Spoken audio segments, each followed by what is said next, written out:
Today, the reading is called Normal is Overrated, and it's a pretty good reading. At least I think so. I do have a couple of comments on it, but by and large, I think it's a good reading. I tried the virtual background again, and I'm still in the multicolored range. I still got this green halo going around me, I guess, but I'm not sure how to stop it because honestly, I've done everything that I can think of, and probably more besides. But anyway, there we are. I thought I'd try it again instead of my office background. Here's the virtual back. I looked at the green screen; it looks awful, and here is the virtual background again. So maybe I could try another virtual background and see if that helps. So we'll see. Okay. Anyway, the object of the exercise is to read the daily reading for today by Reverend Dr. Michelle Medrano.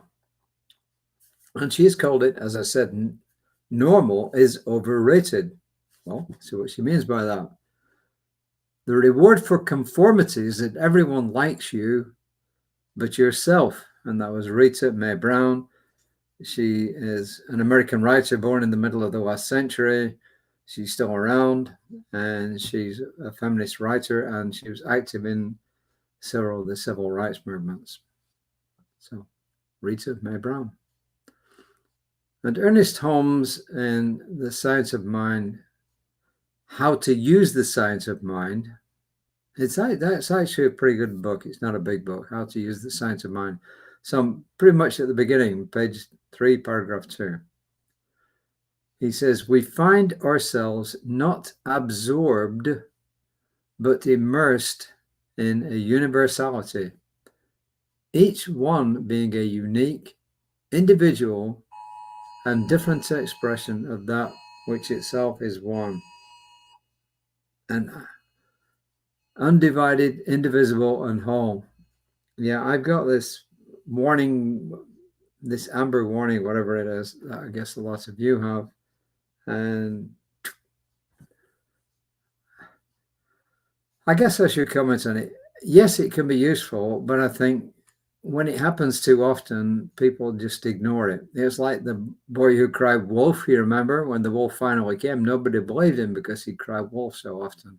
So anyway, to repeat Ernest Holmes, we find ourselves not absorbed, but immersed in a universality, and that was capital U, each one being a unique, individual, and different manifestation of that which itself is one, undivided, invisible, indivisible, and whole. Said, How to Use the Science of Mind, page 3, paragraph 2. Reverend Michelle quotes something here. I heard it slightly differently. She says, one of my favorite definitions of normal is a setting on the dryer. What I actually heard was a song by a lady. She was several years ago. She was older at the time. I don't know if she's still around. And part of her lyrics was, normal is a setting on the washing machine. And I guess this is just a variation of that. She goes on to say, some of us grieve over the feeling that we're just not normal. We may spend significant time pining for the experience of just being normal. Yet, she says, I claim that the definition of normal as being a setting on a dryer or the washing machine is the only definition. There is no other normal.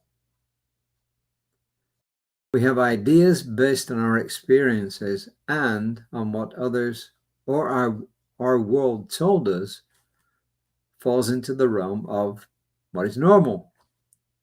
To feel that we fit in, we seek out normalcy. Yet this is an attempt to conform to some definition that may not be the highest and best expression in our lives. What if our yearning for normal represents a level of conformity that may not be our authentic and truest expression? Each of us gets to dance with this idea in our own lives. We all share that same spiritual identity, yet we're each completely unique expressions of the divine. We're all humans, yet we each have our unique DNA. A little bit more about this in a second. We're all living life here on earth, Yet we each have totally unique experiences of life. We are always united by our divine identity, or expressions of the divine, right? And we each are living unique lives. This is how we were created. We can claim a kinship with all creation through our spiritual identity and also claim a total, unique, and special identity through our human experiences. We will never be normal, and that is something to celebrate. So I think this is actually a good discussion point. What does it mean to be normal? Honestly, I'd never really given it a lot of thought before I read this. And my take on this is that Reverend Michelle is saying that one of our goals should be to be our unique selves and not just do things so that we fit in and conform. So in other words, if you find yourself in a group that is totally alien to the way you think, feel, behave, whatever, get out, leave it. If people try to push you into conforming and it's not your personal mode of being, don't do it. Yeah, sometimes it can be easier said than done. Especially in authoritarian regimes, you've got to be really careful. But the thing that nobody can take away from you is what's going on in your mind. Outwardly, you may appear to be conforming, but inwardly, you may be saying, no way. So there is something in the message that I find good, which is the fact that it shouldn't be our goal to conform. It should be our goal to express who we truly are. Going back to the DNA, it is kind of strange. 23andMe, which is now gone out of existence, as far as I remember. I think it went into bankruptcy, didn't it? And it's gone now. So there is still some around. Reverend Michelle, I remember her saying that she submitted her DNA to 23andMe, and it came back and it said that they didn't find any human DNA in her sample.